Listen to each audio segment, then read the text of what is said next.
Uh, Right in the corner there. yeah. That's pretty. What's in there? Hi everyone, welcome back to the Navigant Credit Union Broadcast Center. I'm GoLocal News Editor Kate Nagel. Thanks for joining us for the 4 o'clock hour here as we bring politics and news right into the studio. And as Representative Bobby Nardolillo, thank you Kate. for coming in, was Of saying course. we're always seeing what's going on in the streets around us. And you've got your finger on what's going on around the state. Really want to talk with you about, now that the dust has settled after the primaries, especially on the Republican side of things, looking towards the general election for the governor's race. Sure. It's we can say that the dust is settled, but we're looking for something more. We're looking for a unified party.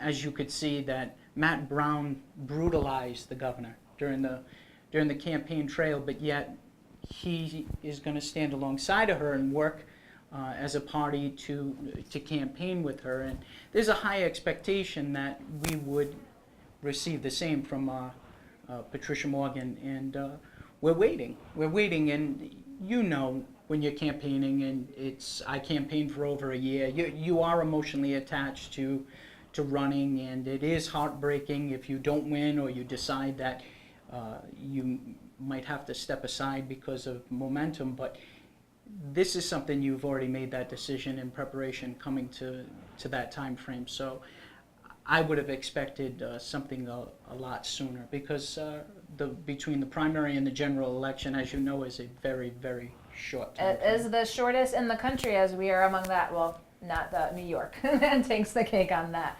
But my question to you, when you're in here and you're talking about the need for the unified front on the Republican Party, let's talk about another former Republican, Joe Trillo's role in all of this. When he announced he was going to be running as an independent, there was a lot of backlash amongst folks within the Republican Party concerned about his ability to split the vote. It's terribly concerning, because we see Joe as someone who has been with the Republican Party for a very, very long time, fighting for that platform and that label that he had for so long. And he saw more of an opportunity rather than going through the process. And the process is in consideration of a primary. Gio did it, Alan did it, and Patricia did it. So going through the primary is something that you allow the Republican voters to make the decision on who they want to represent the party. Joe came out and he decided. Now this was a big Trump guy. He was the Trump guy, and he was the big Republican that was out there. And then one morning he woke up and decided that, after seeing some support polling percentages, that he really wasn't well liked. And now we see him more as of an opportunist rather than someone who really wants the best interest of moving our state forward and unseating a very, very terrible governor. I mean, that's the only way we can look at this. We have to look at past track record. We know what we've received from the past term from our governor. It's tremendously disappointing, so we have to do everything in our effort as a state and as a unit of folks that want better for Rhode Island to unseat her. And I just hope for unity. I really do. I try not to speak ill. I try to be very specific, but you know, sometimes my tongue is a bit razored, and you know, that's the only way to get it out there, unfortunately, is to be very specific. And you know, that's kind of where we are now, and November is creeping fast. It really, really is. It's creeping fast, and we saw that the governor's numbers in the primary, I thought Matt Brown was going to be a lot closer than he was. I mean, he was out there and he was telling the truth. He was literally telling the truth, and it's scary to think of her in there for another term. So I'm going to work very, very hard to make sure that the specifics are out there and folks know. You know, getting out the vote is second to fundraising. Unfortunately, fundraising is one of the most important things, because you have to get your message out to the state. The governor has done that. She's gotten out a message. We find it to be untruthful, and we have to compete with that with a smaller amount of money, but definitely more energy. And some of the ads that she's run recently, you know, focusing squarely on Cranston and Mayor Fung's record there, One says Cranston is in distress. Now, on the flip side, I often see rankings of cities and towns, not just Rhode Island, across the country, and Cranston's often ranked as a best place to live. Strictly from the financial standpoint, do you think that's an accurate depiction of the city of Cranston? Well, my business is in Cranston and has been for many years, so being I don't want to say business owner, but my family being, Cranston is very well run. Folks love living there. I don't see that that's inaccurate. The governor, when she's putting out these hit pieces, it's almost like she doesn't live here. I mean, if you're walking through neighborhoods and cities and towns, and especially if you're the governor, you should have a temperature of communities and their needs. And Cranston is definitely not distressed. I can tell you that. Well, So, how about that ad where there was portions of Providence in as she was talking about Cranston? So folks who are doing these ads probably should be from Rhode Island because they could specifically identify communities. More importantly, if you're going to knock a community, you should know what you're talking about is really what it is. And the sad thing is that she is a figurehead currently of our state. So you would expect more from this person. Even if you're not in agreement with policy, it's not really even about the particulars anymore. It's a numbers game with her. And I think that's sad because when you really run for public office, it's supposed to be about service. It's not supposed to be about where can I obtain the amount of votes and individuals to come out for me to support me for re-election. And I've always felt this way about her, is that Rhode Island is being treated as a political stepping stone for her. And it's hurtful, and many people throughout the state are hurt by that feeling of not being cared for by your figurehead. So, Speaking of Republicans, we just had Michael Riley in yesterday talking about his look at General Treasurer, and he said that if he were elected, now he's got a background obviously in the market, that he would take the number of money managers from 155 down to 5.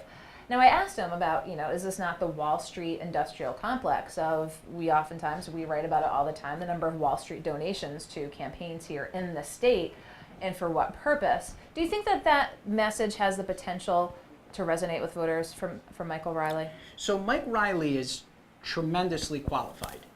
He has a wonderful personality. I've been in his company many of times, and my mind has been blown by his experience. We're looking at a general treasurer now that is still struggling to get his feet wet.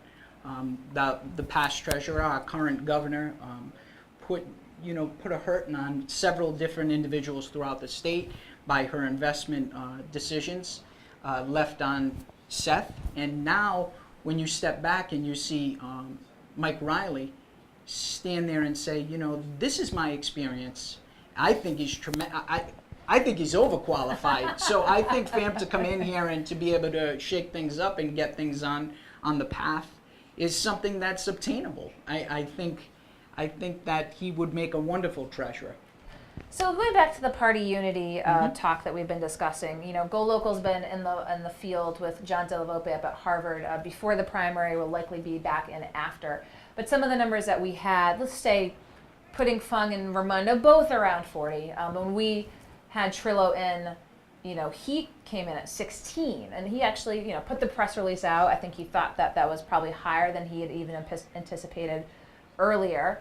There's a couple other candidates in the race, moderate and independent as well. But you talk about the party unity, you talk about the message that's out there, and Trillo having been a former Republican, is kind of the mantra of the Republican Party to voters is a vote for Trillo is a vote for Gina? I strongly feel that way. And, nationally we heard about the political swamp and draining the political swamp. And it's as a result of insiders and insider deals and insider relationships. And I feel that Joe is a political insider. He has the past track record of identifying as that. Now, he had put out a video that I found humorous. I think it was entitled "A Different Side" or "A Different View of Joe," and he's rolling around in the grass and playing the saxophone. But I'm about substance. While that was very humorous, Joe, very humorous. We need someone who has a proven track record, and we're looking at Cranston as a proven track record of trying to take that to all of the cities and towns. And we've seen it. It's happened. So let's ignite the fire and let's bring this to different communities because it works there. Now, it's nice to know that Joe has a different side. But the way we see it, and a good deal of Republicans, is we see two faces of Joe. So I'm not into entrusting my vote with someone who I can't trust. So in terms of unity, I think there's a lot of folks that found great humor in that video. It did bring more name recognition, which I do think he needs, because there's not a strong policy background there. You know, he speaks of himself in several different CEO positions of owning businesses, and I think that's great. He was part of the fight of being a small business owner, but we're looking at policy. While he spent all of those years in the General Assembly, I would have expected maybe a video on substance. This is what I've done, this is what I'm about, and I don't know. I want a serious candidate. I don't want someone who's going to roll around in the grass. I want somebody who's going to fight for us, you know, and that's what we need right now. We're in dire need of great leadership and new direction, and another term of Gina Raimondo to me seems like something that's more about Gina and less about Rhode Islanders, and I'm very excited about the potential of Alan being our governor. And so talk with us, I think probably one of my final questions, Bobby, you know, Trillo having been the Trump honorary chair here, talk about those Trump voters out there. I mean, you had to walk a fine line. Alan has as well, because you were very not supportive of the president as a candidate. You were concerned about him throughout the campaign. I recall talking with you while you're in here. How does the Republican Party get that Trump voter to not go for Trillo and go for Fong? Well, I think Joe did it to himself when he came out and he said, I don't want to talk about national issues and the president anymore because I'm running for governor.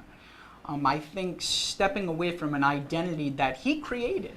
He was very specific about saying, this is my president, this is my standpoint, and this is where I'm going to go with it. And Raimondo, I think, is unique to the fact that she's pushing on Alan in a certain direction. And I think that Joe is going to sit back and absorb what's not taken in. And it's unfortunate because Joe doesn't really have an identity at all now. He has a very unique media aspect now of trying to show a softer side of Joe, where I think we need more of a hardcore candidate with concrete positions and issues, and is prepared to come out and fight. So when the Trump voter is going to look at Joe Trillo, we have to remember that Trump is a Republican, and Joe saw an opportunity to leave the Republican Party, which he fought for many years, and we don't know where Joe is and where Joe stands. We know where his boat is.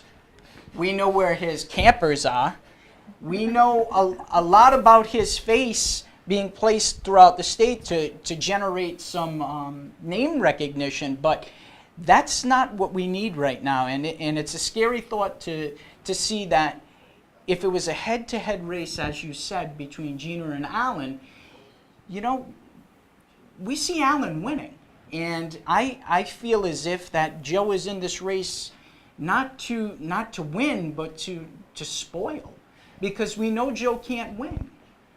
He can't win. So if I want the state to win, I don't necessarily want anything else but a better future for our current residents here, and folks wanting to acknowledge Rhode Island as a driving force nationally. And it's simple. Rhode Island is small. When we do things and they're successful, it's a big deal. But when we do things and they're a flop, they're on national news. And we've seen that through the Raimondo administration, which I hate to giggle, but it's a fear. It's really a fear. It's a scare laugh. I'm very, very, very scared that if Raimondo stays in here, that our state is going to continue to struggle. So, last question. I know I said the last was the last, but this is the real last. This is the real last. This is the real last question. Alan Fung's path to victory with Joe Trillo in the race, how does he get there? I think it's a door-to-door campaign, as he was doing since day one. I think it's important that voters meet him. Meeting Alan is a very unique situation because Alan is just a regular guy. You could talk about sports, you could talk about restaurants, you could talk about politics and policy. He's more of a listener than a talker. If you do see him, you'll find that he's approachable, which is very important because you want to know that, you know, your leader or figurehead is actually listening to you, which magnifies in policy and position. So I think the continue door-to-door and community and outreach that he's doing, when folks meet him, they're going to see that when they had a Patricia Morgan sign on the lawn, they're making the decision that, you know, Alan is our guy. Alan is our person to push us forward. And it's simply said, when you have a proven track record, it's easier to say, okay, now we're going to put more gas in the tank and take that to the other communities. So. Well, I appreciate your taking the time to come in. It's really, really hard to believe it was this time last week. It was primary day. Yeah, it's and we still feel it on many media outlets because they're continuing the pressure on the candidates. So well, because it's the shortest run up to the general election, really is. apart from New York. But Representative Bobby Nardolillo, I so appreciate you taking the time to come here into the studio. Thank you for having me. It's been a full day. We started off with Bob Wickham at the 4 o'clock hour, Lara Salamano with Rhode Island Commerce Chief Marketing Officer giving us an update, and of course, Representative Nardolillo. We look forward to seeing you back here in studio tomorrow with Chelsea Gay, and we'll look forward to seeing you again next week here in the Navigant Credit Union Broadcast Center. I'm GoLocal News Editor Kate Nagel.